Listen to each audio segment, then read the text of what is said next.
When people with disabilities protest their lives, particularly with aggressive behavior, the professional response is to put them on behavior programs.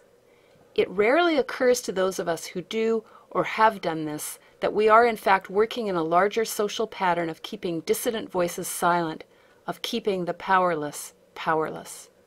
Parents oftentimes at this point find themselves in the position of advocating for either their child or their adult offspring in trying to encourage staff to become more flexible and to become more responsive to the choices that the person makes. Would you have any advice or recommendations to parents as to how they can help encourage staff, help teach staff to become more flexible in their approach and to be more willing to respect the choices that are made by the person who has a disability? Just one really common sense strategy is to ask people, what do you want to accomplish here? Because as I say, a lot of times in this work, people end up arguing about how to do things, and we forget entirely, well, what is it we're trying to do? And what are you trying to teach this person? What do you want to see in 5 years? If, irrespective of how you go about it, what's the picture going to look like?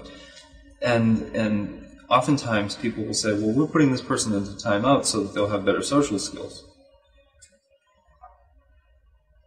There's something wrong with that sentence. And it's usually easier for people to realize maybe my goals and my means can be congruent, and they don't have to be so antithetical, they're oppositional. So if we really are, for instance, if you really are trying to teach the person good social skills, the value of cooperation, then maybe the best way to teach that would be modeling. And asking people, well, for parents and for teachers alike, I think asking each other, well, what are we trying to do here, and does it really fit in with our attitude towards this person? I really don't know how you can throw someone into a timeout room and say that you're doing it for their own good. I mean, it's pretty clearly designed to take away an irritating stimulus from the people doing the service.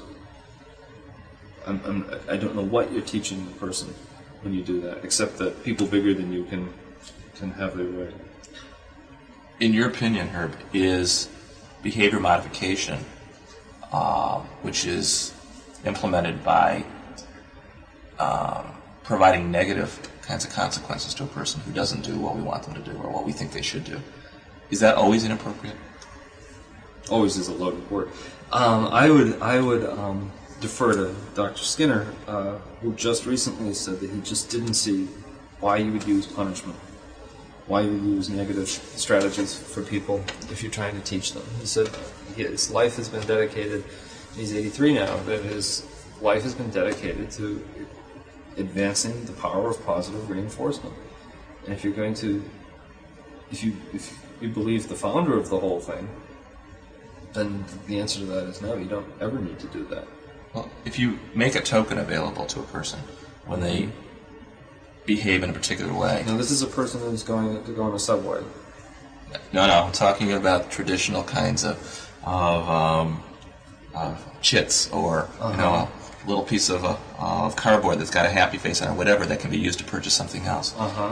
If you've got something, whatever kind of economy... Well, let me back up. Can I assume from your reaction that sort of traditional token economies are not what you consider to be a very appropriate way of providing instruction? Well, if you could go into McDonald's and turn in 5 happy faces for a cheeseburger, then it would make sense to me. But why are we teaching people these artificial things when what we've said is they have trouble learning one thing? Why would you make them learn to do that as well as to manage real money? I mean, the point would be to teach people skills and have experiences that are out there. The implication of that being you go out there to teach it too. Let's change it a little. Let's make it a little bit different then. Let's assume that we give somebody a quarter if their behavior reaches a certain standard for a half-hour period a day. And we give them the quarter if they act in the way we've set out, and we withhold the quarter if they don't. Is that positive reinforcement or is that punishment? I think it's degrading is the issue.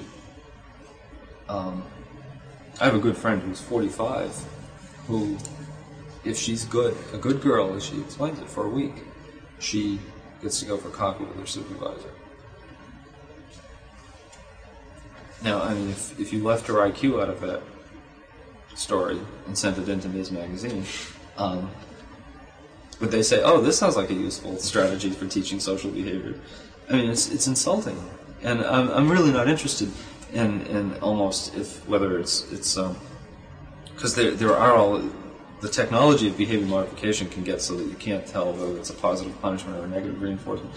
But all that aside, it's what's the context for that? I mean, to whom are you giving this quarter for good behavior? It would seem more socially real to me that people value one another to the extent that they respond to each other out of respect for the person, not for the quarter. And if the person doesn't have that, then the implication from that is then we need to teach this person that people are valuable and worth having around. So how do you use behavior modification in a way that isn't degrading or insulting to the persons whose behavior you're trying to shape? I think trying to shape someone else's behavior tends to be pretty condescending. In a programmatic way. I mean, in a socially natural way, that's something we do all the time. The way behavior modification seems most powerful to me is in teaching things. Programmed instruction, little computer programs where that start out with very simple questions, or even books, or talking, where you ask people very simple questions, they get the answer, and you say, "Yep, you got that one, terrific, let's go on to this." And you lead people through programmed instruction, through very complicated things that they might not have learned. That's very powerful, and that's in the context of a teacher. Teacher-student, I mean, if I'm the teacher, I have this information, I want you to have it. It doesn't have to be condescending, but I do have a slight edge on that relationship. But for social behavior, which a lot of these behavior modification programs do, I think it's rude. It just doesn't make sense.